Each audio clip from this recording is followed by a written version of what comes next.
നസ്രയനായ യേശുക്രിസ്തുവിൻ്റെ ആരംഭനാമത്തിൽ ഞാൻ നിങ്ങളെ ഏവരെയും സ്വാഗതം ചെയ്തുകൊള്ളൂ.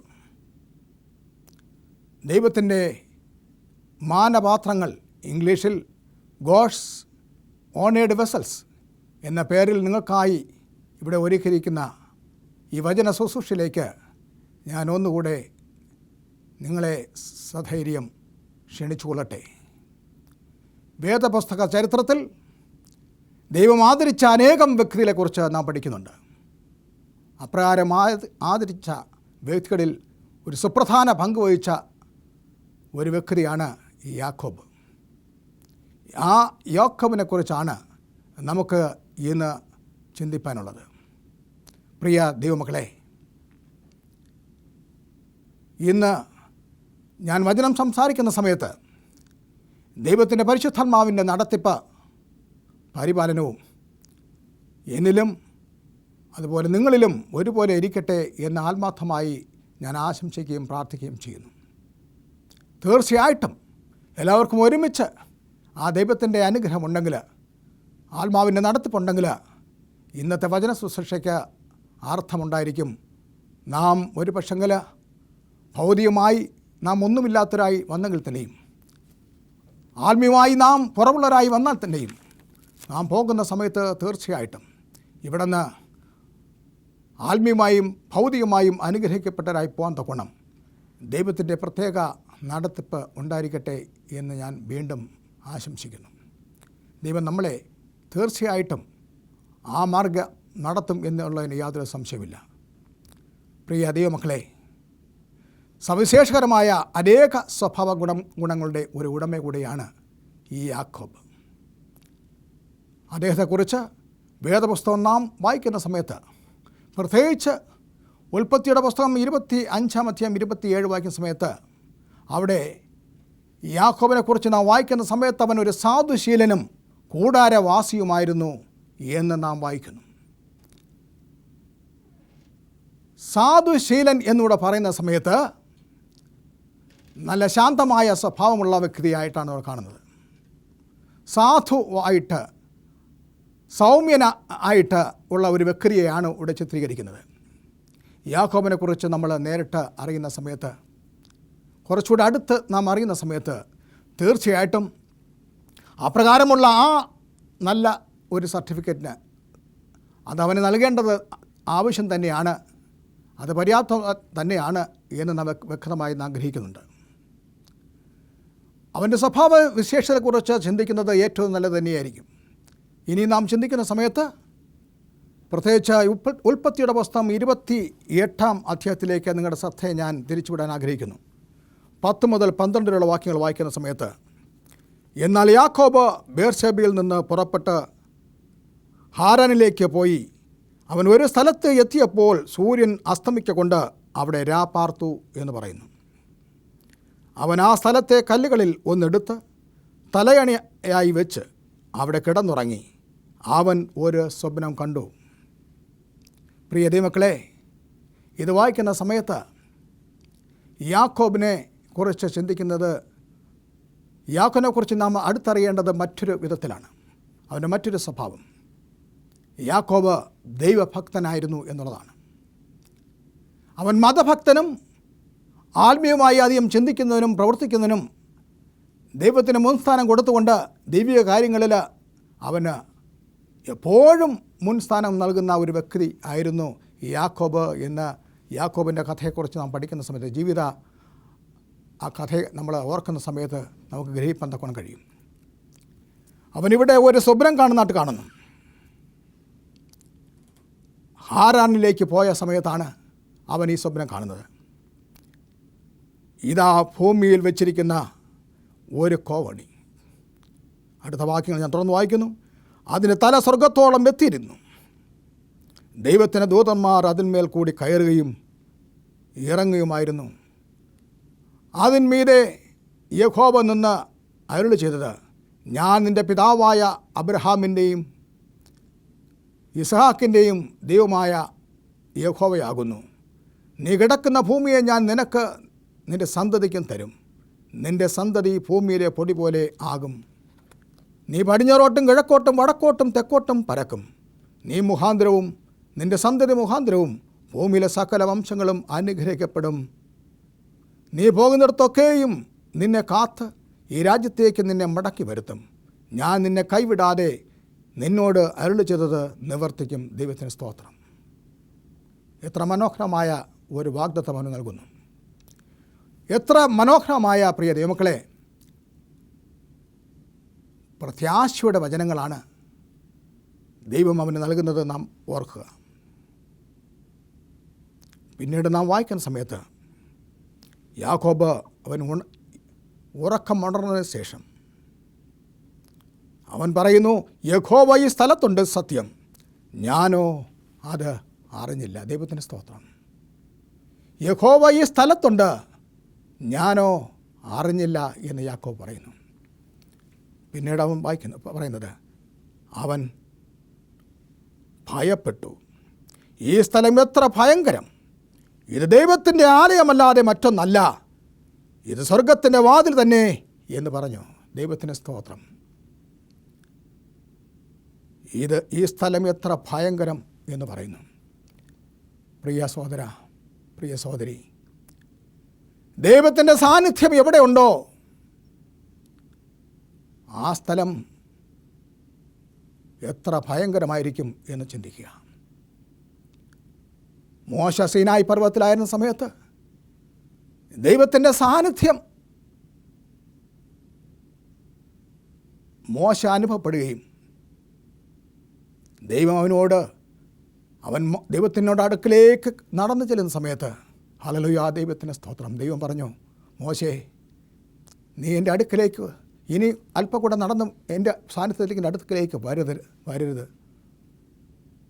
അവന് അടുത്ത് ചെല്ലുകയാണെങ്കിൽ ദോഷമാണ്. അതുകൊണ്ടാണ് അവൻ നശിക്കാൻ ഇടകൊണ്ടാണ്. കാരണം ദൈവത്തിൻ്റെ സാന്നിധ്യം അത്ര ഭയങ്കരമാണ്. പ്രിയ ദൈവമക്കളെ, അത്ര ഗാംഭീര്യമുള്ള ഭയങ്കരമായ ഒരു ദൈവത്തെയാണ് ഞാനും നിങ്ങളും ആരാധിക്കുന്നത് എന്ന് ചിന്തിക്കുക. എങ്കിലും ആ ദൈവം നമ്മളെ സ്നേഹിക്കുന്ന ദൈവമാണ്. ദൈവത്തിന് സ്തോത്രം. വലിയനായ ദൈവം, അവൻ എത്ര ഗാംഭീര്യമുള്ള ദൈവമാണെങ്കിലും എത്ര ഭയങ്കരനായ ദൈവമാണെങ്കിലും പ്രിയ ദൈവമക്കളെ, അവൻ നമ്മളെ സ്നേഹിക്കുന്നു. അവൻ നമ്മുടെ പിതാവിനെ പോലെ അവൻ സ്നേഹിക്കുന്നു, നമ്മളെ അമ്മയെപ്പോലെ അവൻ സ്നേഹിക്കുന്നു. ദൈവത്തിന് സ്തോത്രം. അതുകൊണ്ട് നമ്മൾ ആ ദൈവത്തെ ഭയപ്പെടേണ്ട ഇല്ല എന്ന് പറയുന്നു.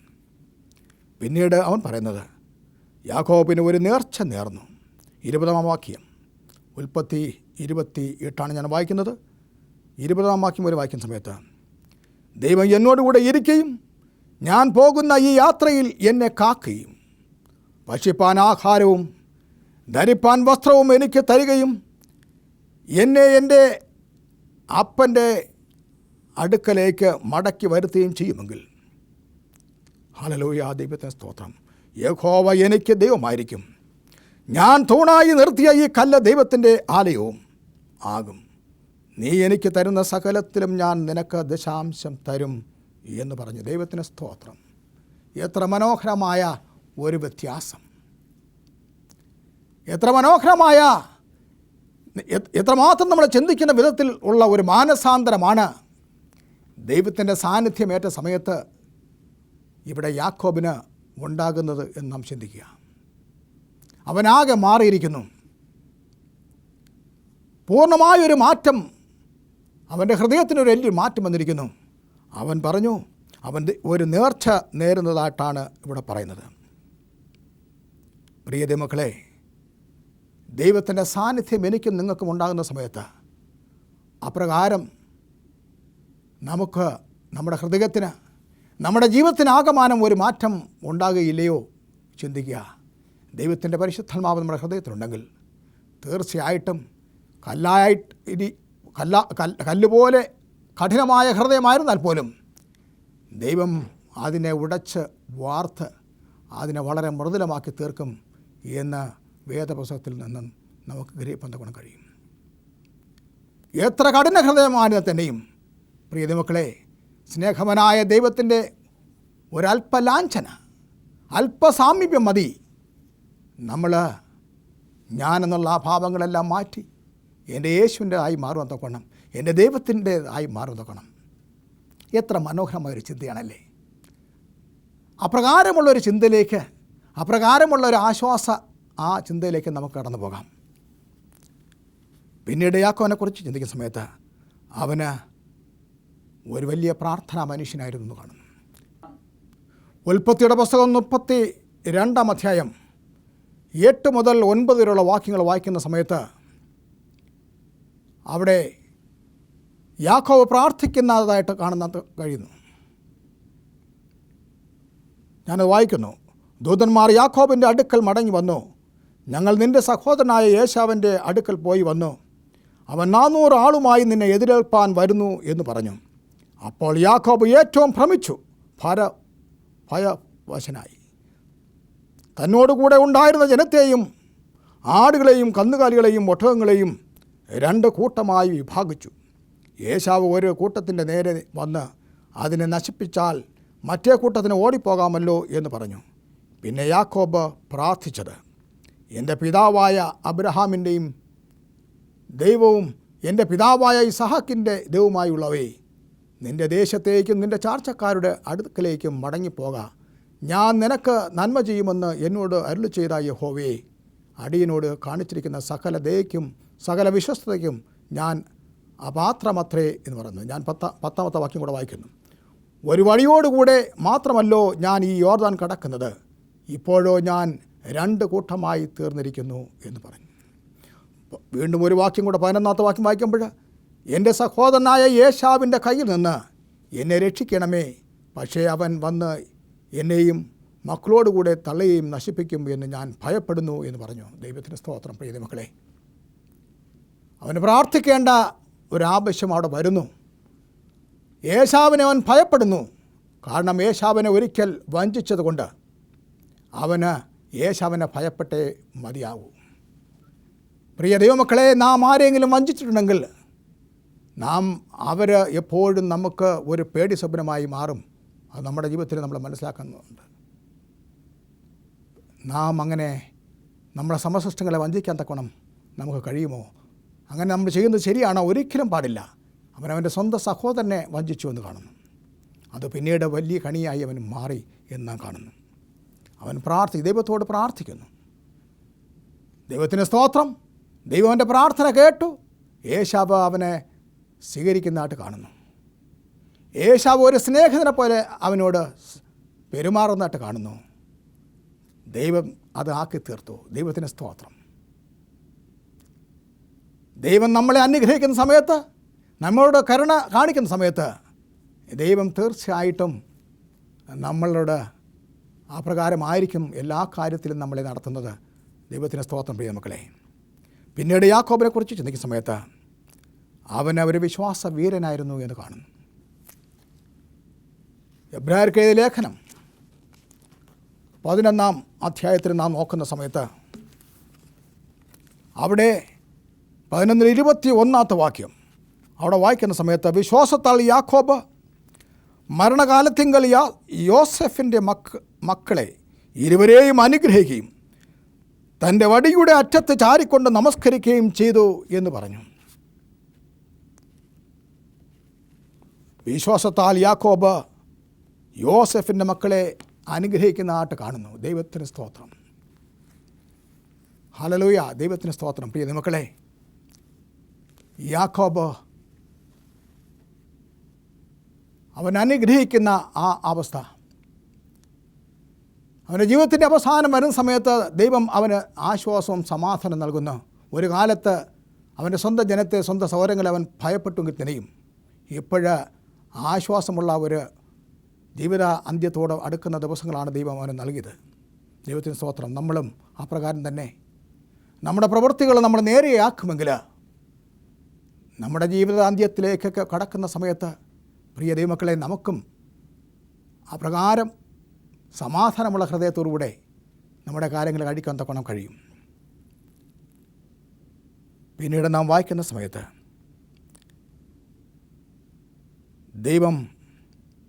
യാക്കോബ് ദൈവത്തെ ബഹുമാനിച്ചത് കൊണ്ട് ദൈവം യാക്കോബിനെയും ബഹുമാനിക്കുന്നതായിട്ട് കാണുന്നു. മുൻപ് നാം വായിച്ചപ്പോഴും നാം ഗ്രഹിച്ചല്ലോ, യാക്കോബ് ഒരു നേർച്ച നേർന്നപ്പോൾ പറഞ്ഞത്, ദൈവം അവനെ സന്ദർശിച്ച, ദൈവം അവന് പ്രത്യക്ഷപ്പെട്ട, അവന് സ്വപ്നം അവന് കാണിച്ച ആ സ്ഥലത്ത് അവനൊരു ശില വെച്ചിട്ട് പറഞ്ഞു, അവിടെ ഒരു ദേവാലയം, ഒരു യാഗപീഠം പണിത് ദൈവത്തിനൊരു ആലയം പണിയും എന്നോടെ പറഞ്ഞായിട്ട് കാണുന്നു. ദൈവത്തിന് സ്തോത്രം. ദൈവത്തിന് യാഗം പീഠം പണിയുക, അത് നമ്മുടെ ജീവിതത്തിൽ ഒരിക്കലും നമ്മൾ പുറകോട്ട് പോരുത്. നാം എവിടെയെല്ലാം ആയിരിക്കുന്നോ അവിടെ എല്ലാം പോയി നമ്മുടെ ദൈവത്തിന് യാഗപീഠം പണിയേണ്ടിയിരിക്കുന്നു. അത് അവനൊരു അനുഗ്രഹമായിരുന്നു. അബ്രഹാം ചെയ്തതുപോലെ തന്നെ ഇവിടെ യാക്കോബും, അവൻ്റെ അവൻ നേരത്തെ വായിച്ചല്ലോ, അവൻ കൂടാരവാസിയായിരുന്നു. അവൻ എവിടെയെല്ലാം കൂടാരങ്ങൾ അടിച്ചോ അവിടെയെല്ലാം അവൻ യാഗപീഠം പണിതായിട്ട് കാണുന്നു. ദൈവത്തോട് പറഞ്ഞതുപോലെ അവന് ഈ സ്ഥലത്ത് ഒരു ദേവാലയം പണിയാൻ തൊക്കണം. തിരിച്ചു വരുന്ന സമയത്ത്, അവൻ്റെ അമ്മാവൻ്റെ വീട്ടിൽ നിന്ന് അവന് കുടുംബമായിട്ട് തിരിച്ചു വരുന്ന സമയത്ത്, അവന് ബേഥേലിലെത്തിയ സമയത്ത് അവനത് ഓർക്കുന്നു. ഹാരാനിൽ പ്രത്യേകിച്ച് ആ ഭാഗത്ത് എത്തിയ സമയത്ത് അവനെ ഓർക്കുന്നു. അവൻ ചെയ്ത ആ വാക്കിനെക്കുറിച്ച്, ദൈവത്തോട് നേർച്ചയെക്കുറിച്ച് എല്ലാം അവൻ ഓർക്കുകയാണ്. അതുകൊണ്ട് അവന് അവിടെ ആലയം പണിയുന്നതായിട്ട് കാണുന്നു. ദൈവത്തിന് യാഗപീഠം പണിയുന്നതായിട്ട് കാണുന്നു. ദൈവത്തിന് സ്തോത്രം പ്രിയ മക്കളെ. അതുകൊണ്ട് തന്നെയാണ് ദൈവം അവനെ പിൽക്കാലത്തിൽ അവനെ അനുഗ്രഹിക്കുന്നത്. ദൈവത്തോട് നാം എന്തെങ്കിലും നേരുകയാണെങ്കിൽ അത് ചെയ്യണം. പിന്നീട് അവൻ ദശാംശം കൊടുക്കാമെന്ന് പറഞ്ഞു. ദൈവത്തിൻ്റെ ഉള്ള വിശ്വസ്തത മൂലം അവൻ ദശാംശം കൊടുക്കുന്നതായിട്ട് കാണുന്നു. ദൈവത്തിന് സ്തോത്രം. നമുക്ക് ദശാംശം കൊടുക്കാം. നമ്മുടെ വരുമാനത്തിൻ്റെ 10% മാത്രം ദൈവം ആവശ്യപ്പെടുന്നു. നമ്മുടെ സമയത്തിൻ്റെ 1/7 അത് നമുക്ക് കൊടുക്കാം പ്രിയ ദൈവമക്കളെ. പിന്നീട് യാക്കോബിനെക്കുറിച്ച് നാം ചിന്തിക്കുന്ന സമയത്ത് വളരെ മനോഹരമായ ഒരു ഭാഗത്തെക്കുറിച്ച് നാം പിന്നീട് ഒരു സംഭവത്തെക്കുറിച്ചാണ് നാം ചിന്തിക്കുന്നത്.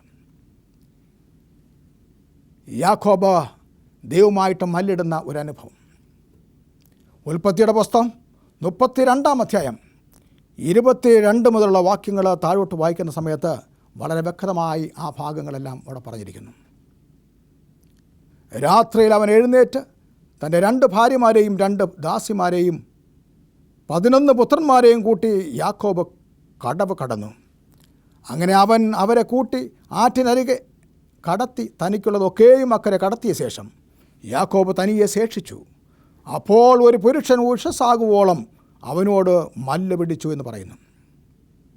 ഞാൻ വായിക്കുന്നത് അടുത്ത 25 മുതലുള്ള വാക്യങ്ങൾ. അവനെ ജയിക്കയില്ല എന്ന് കണ്ടപ്പോൾ അവൻ അവൻ്റെ തുടയുടെ തടം തൊട്ടു. ആകയാൽ അവനോട് മല്ല് പിടിക്കയിൽ യാക്കോബിൻ്റെ തുടയുടെ തടം ഉളുക്കിപ്പോയി. 26-ാമത്തെ വാക്യം തുടർന്ന് ഞാൻ വായിക്കുന്നു. എന്നെ വിടുക, ഉഷസ് ഉദിക്കുന്നുവല്ലോ എന്ന് അവൻ പറഞ്ഞതിന് ദൈവത്തിന് സ്തോത്രം. നീ എന്നെ അനുഗ്രഹിച്ചല്ലാതെ ഞാൻ നിന്നെ എന്ത് ചെയ്യത്തില്ല, വിടുകയില്ല എന്ന് യാക്കോബ് പറയുന്നു. 27 നിൻ്റെ പേർ എന്ത് എന്ന് അവനോട് ചോദിച്ചതിന് യാക്കോബ് എന്ന് അവൻ പറഞ്ഞു. നീ ദൈവത്തോടും മനുഷ്യരോടും മല്ല് പിടിച്ച് ജയിച്ചതുകൊണ്ട് നിൻ്റെ പേർ ഇനി യാക്കോബ് എന്നല്ല ഇസ്രായേൽ എന്നാകും എന്ന് ദൈവം അവനോട് പറയുന്നതായിട്ട് കാണുന്നു. പ്രിയ മക്കളെ, പിന്നീട് നാം അവിടെ വായിച്ചു വരുന്ന സമയത്ത് ദൈവം അവനെ അവിടെ 29-ാമത്തെ വാക്യം വായിക്കുമ്പോൾ യാക്കോബ് അവനോട് നിൻ്റെ പേർ എനിക്ക് പറഞ്ഞു തരണം എന്ന് അപേക്ഷിച്ചു. നീ അവൻ്റെ പേർ ചോദിക്കുന്നത് എന്ത് എന്ന് അവൻ പറഞ്ഞു. അവിടെ വെച്ച് അവനെ അനുഗ്രഹിച്ചു. ദൈവത്തിന് സ്തോത്രം. അവിടെ വെച്ച് അവനെ അനുഗ്രഹിച്ചു. 2 കാര്യങ്ങൾ ഇവിടെ നടക്കുകയാണ് ദൈവമായിട്ട് മല്ലിട്ട സമയത്ത്. ഒന്ന്, അവൻ്റെ പേര് യാക്കോബ് എന്നുള്ള പേര് അവൻ ഇസ്രായേൽ എന്ന് മാറിക്കിട്ടി. ദൈവത്തിന് സ്തോത്രം. യാക്കോബ് ആ പേര് അവൻ മാറ്റിയതിന് ശേഷം ദൈവത്തോട് മല്ല് പിടിച്ച് ജയിച്ചവൻ എന്നുള്ള ആ അർത്ഥത്തിൽ ഇസ്രായേലായി മറന്നു. പ്രിയമക്കളെ, ഒരു പക്ഷെങ്കിൽ നമുക്ക് അനേകം പേർക്ക് നമ്മുടെ പേരുകൾ ഇഷ്ടമില്ലായിരിക്കാം. എനിക്കറിയാം ചിലർക്ക് അവരുടെ പേരുകൾ ഇഷ്ടമില്ല. എന്നാൽ കർത്താവായ യേശു ക്രിസ്തുവിനെ സമീപിക്കാമെങ്കിൽ നമുക്ക് പുതിയ പേരുകൾ തരും. നാം സ്വർഗത്തിലേക്ക് പോകുന്ന സമയത്ത് ഹല്ലേലൂയ, ദൈവത്തിന് സ്തോത്രം, അവിടെ നമുക്ക് പുതിയ പേരുകളായിരിക്കും നൽകുക. പഴയ പേരുകളൊന്നും കാണത്തില്ല എന്നറിയുന്നു. പക്ഷേ ഒരു കാര്യം, പേര് വിളിക്കുന്ന സമയത്ത് നമ്മുടെ കാണണം. ഹല്ലേലൂയ, ദൈവത്തിന് സ്തോത്രം. പുതിയ പേരുകൾ സ്വീകരിപ്പാൻ തക്കണം. അത് യേശു തരുന്ന പേരാണെങ്കിൽ ഏറ്റവും മധുരമേറിയ പേരുകളായിരിക്കും. ഇവിടെ യാക്കോബിന് നൽകിയത് ഇസ്രയേൽ എന്നുള്ള പേരാണ്. ദൈവത്തിന് സ്തോത്രം. അപ്രകാരവും ദൈവം അവനെ മാനിക്കുന്നു. ഹല്ലേലൂയ, ദൈവത്തിന് സ്തോത്രം. എന്തുകൊണ്ട് ദൈവം അവനെ മാനിക്കുന്നു? കാരണം യാക്കോബ് ദൈവത്തെ പല കാര്യത്തിലും മാനിക്കുന്നു. പല വിധത്തിലും അവനെ ദൈവത്തെ മാനിച്ചുകൊണ്ട് അവന് തിരിച്ച് ദൈവം അവനെ മാനിക്കുന്നതായിട്ട് കാണുന്നു. പ്രിയ ദൈവമക്കളെ, ദൈവത്തോട് അവൻ മല്ലിട്ട് അവൻ അനുഗ്രഹം ചോദിച്ചു വാങ്ങിക്കുന്നു. എന്നെ വിടുക എന്ന് പറഞ്ഞപ്പോഴേക്കും അവൻ പറഞ്ഞത്, നീ എന്നെ അനുഗ്രഹിച്ചല്ലാതെ ഞാൻ നിന്നെ വിടുകയില്ല എന്ന് പറയുന്നു. ദൈവത്തിന് സ്തോത്രം. ഇന്ന് എത്ര പേർക്ക്, ഹല്ലേലൂയ, ആ കർത്താവായ യേശു ക്രിസ്തു എൻ്റെയും നിങ്ങളുടെയും അടുക്കൽ ഇന്ന് നിൽക്കുന്നു. പ്രിയമക്കളെ, ഇന്ന് ഞാനും നിങ്ങളും ആ യേശുമായിട്ട് ഒരു മൽപ്പിടുത്തം നടത്തുകയാണെന്ന് വയ്ക്കുക. യാക്കോബ് പറഞ്ഞതുപോലെ എനിക്കും നിങ്ങൾക്കും അപ്രകാരം പറയാൻ തക്കൊണ്ട് കഴിയുമോ? ഹല്ലേലൂയ, ദൈവത്തിന് സ്തോത്രം. നീ എന്നെ അനുഗ്രഹിച്ചല്ലാതെ ഞാൻ വിടുകയില്ല. ഇന്നിവിടെ ഇരിക്കുന്ന, ഇവിടെ എന്നെ കേൾക്കുന്ന പ്രിയ ദൈവമക്കളെ, ആ യേശുവിനെ നിങ്ങളാരും വിടരുത്. ഹല്ലേലൂയ, ദൈവത്തിന് സ്തോത്രം. നിങ്ങളെ അനുഗ്രഹിച്ചല്ലാതെ യേശുവിനെ വിടരുതേ എന്ന് അപേക്ഷിക്കുകയാണ്. ഞങ്ങൾ ഈ സമയത്ത് ഇതിനോടനുബന്ധിച്ച് ആ പാട്ടിൻ്റെ മനോഹരമായ പാട്ട് നമ്മുടെ ശുശ്രൂഷയിൽ ദേവാലയങ്ങളിൽ പാടി അവസാനിപ്പിക്കാറുള്ള ആ പാട്ടിൻ്റെ വരികൾ, ഏതാനും ചില വരികൾ ഞാൻ ഓർക്കുകയാണ്. എപ്രകാരമാണ് നാം പാടുന്നത്? എന്നെ അനുഗ്രഹിക്ക ദയവായി ഇപ്പോൾ എന്നെ അനുഗ്രഹിക്ക, എന്നെ അനുഗ്രഹിക്ക ദയവായി ഇപ്പോൾ എന്നെ അനുഗ്രഹിക്ക, എന്നെ അനുഗ്രഹിച്ചല്ലാതെ ഞാനിന്നു നിന്നെ വിടുകയില്ല, എന്നെ അനുഗ്രഹിച്ചല്ലാതെ ഞാനിന്നു നിന്നെ വിടുകയില്ല. എത്ര മനോഹരമായിരിക്കും ഈ ഗാനം. കർത്താവേ, എന്നെ അനുഗ്രഹിക്ക, എന്നെ അനുഗ്രഹിക്ക, എന്നെ അനുഗ്രഹിച്ചല്ലാതെ ഞാൻ നിന്നെ വിടുകയില്ല. പ്രിയ മക്കളെ, ഇന്നിവിടെ നിന്ന് കടന്നു പോകുന്നതിന് മുമ്പായിട്ട് ഹല്ലേലൂയ, ദൈവത്തിൻ്റെ സ്തോത്രം. ആ കർത്താവിനെ നമ്മൾ വിടാതെ, കർത്താവ് എന്നെയും നിങ്ങളെയും അനുഗ്രഹിച്ചല്ലാതെ, നിങ്ങൾ രോഗിയാണെങ്കിൽ നിങ്ങളുടെ രോഗത്തെ സൗഖ്യമാക്കിയല്ലാതെ, നിങ്ങൾക്ക് മാനസികമായി തകർച്ചയിലാണെങ്കിൽ നിങ്ങൾ മാനസികമായി ശക്തരാക്കിയല്ലാതെ, നിങ്ങൾക്കതല്ല സാമ്പത്തികമായ ബുദ്ധിമുട്ടാണെങ്കിൽ ആ സാമ്പത്തിക ബുദ്ധിമുട്ടുകൾ മാറ്റിയല്ലാതെ ഞാൻ നിന്നെ വിടുകയില്ല എന്ന് നമുക്ക് കർത്താവിനോട് പറയാം. ദൈവത്തിന് സ്തോത്രം. ഇന്ന് ഞാനും നിങ്ങളും ആ കർത്താവിൻ്റെ കരങ്ങളിലിരിക്കുന്നു. ആ ദൈവത്തോട് നമുക്ക് അപ്രകാരം അപേക്ഷിക്കാം. കർത്താവേ, നീ ഞങ്ങളെ അപേക്ഷിക്കണമേ. ദൈവത്തിന് സ്തോത്രം. നമുക്ക് ഈ സമയത്ത് പ്രിയ മക്കളെ അപ്രകാരം ദൈവത്തോട് നമ്മൾ അപേക്ഷിച്ചുകൊണ്ട് ദൈവത്തോട് നമുക്ക് പ്രാർത്ഥിക്കാം.